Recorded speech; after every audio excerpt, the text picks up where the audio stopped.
Okay, hi, my name is Hanan Khatib. I come from a small village in the center of Israel, and I've been volunteering in Mada in the past almost 2 years as a driver, as a medic. Okay, I have to say, as a Muslim Arab woman, when I go to a call in the ambulance of Magen David and they see like there's a woman driver, the look on people's eyes, like they're proud of me, like, wow, look at her. She's an EMT in Magen David, she's driving an ambulance, she's helping people. It makes me really happy, it makes me like, wow, I am doing something in my life. I think diversity is the heart of Magen David Adom. When we are all wearing the same uniform, we don't look at people as this is Christian, this is Muslim, this is Druze. Diversity here is the key for our success because we take care with people from all different kinds of religion, from different kinds of places in the country, with Arabs, Muslims, Jews, refugees. We take care of everyone. So when you have a team that is filled from these people, it makes it easy to see how diversity can unite us. When you start in Magen David, the first thing they say to you, we are all equal. And we're here to keep everyone's dignity and everyone's humanity intact. Hi, my name is Yoram Shmuel. I live in a small town in Samaria. I moved here from the United States almost 17 years ago. I've been volunteering with Magen David Adom as an EMT for about 6-7 years. I know that Israel and Germany have had a long-lasting partnership, going back decades, working together. I know that now actually most of the new ambulances are actually from German companies. So I see that connection getting stronger. Germany has been an advocate for Israel in the international world also for a while. Well, it's interesting because in the downtime between calls, we get to learn about different cultures and different people. And everyone has their own culture, their own traditions, their own things. But also different people can deal with the problems differently. So when we come together with the same purpose of helping people, then we could work together to find better solutions. When we put our differences aside and work together, then we're stronger. Nature favors diversity. And the more we find how we could work together, the stronger we'll all be. Right? It's basically coexistence on a bigger level, an international level. By collaborating, we can shorten the learning curve. So if there's an issue that happens in Germany more often that we don't have here in Israel, but if we learn from how Germany deals with it, then we can be prepared. And issues that we have here that if it were to happen, something like that were to happen in Germany, then you'd be ready to learn from us. It's kind of funny because I have a brother who lives in Germany. So this is what comes to my mind, my brother. But in general, Germany is like older than Israel, so it's a little bit advanced in aspects of industrial and medicine. That's what comes to my mind. If I have to describe Israel in 3 words, it's hard to describe it in 3 words. Israel is the place that I can only describe as the most diverse place on earth. When a German comes to Israel, he doesn't know if he's going to find Arabs, Jewish, Muslim, Christians. I think they need to know that this is the place where everyone lives and works together, side by side, despite what the news usually shows.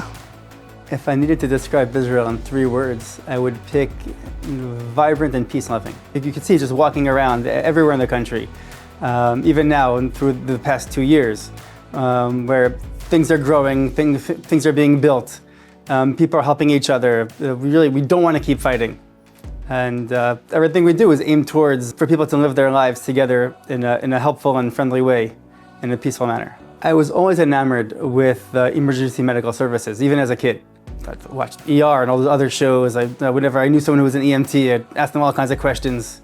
When I was in my late teens, early 20s, living in the US, I knew I wanted to be an EMT, and that was a period where here in Israel, it was a period of horrible terror attacks. I said to myself, like, oh, I want to be an EMT and I want to live in Israel, and they could use me as an EMT, so I just got to do it. So actually, I took the course in the US. I started volunteering as an EMT in America, in New Jersey, before we moved here.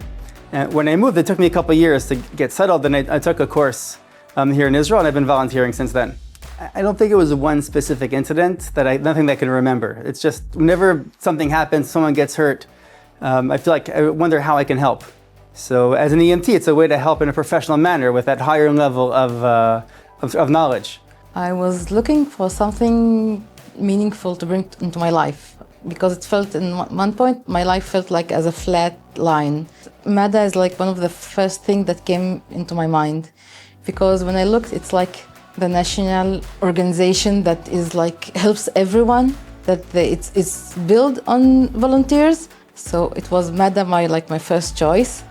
And the more that I did like my research and my background check and everything, the more I was like hooked into MADA. And I decided this is my way into feeling as part of the community, as part of the society, as that I have something meaningful in my life. There was no specific moment, but there was many moments when I was like on my way to work. Unfortunately, I see many car accidents because I drive to work every day. And I used to feel like helpless. I cannot help. I don't know how to help people. When I started volunteering in MADA, it kind of like made me a little bit more confident that I made like the good decision to be in this organization because not only I have something meaningful, but also I can help people. When I come to a shift in Magen David Adom, it's usually you don't know who's your staff, you don't know what calls are you going to be getting. It can be just an old lady who's feeling lonely and she calls MADA because she says that she's not feeling well, but she only needs someone to come and talk to her.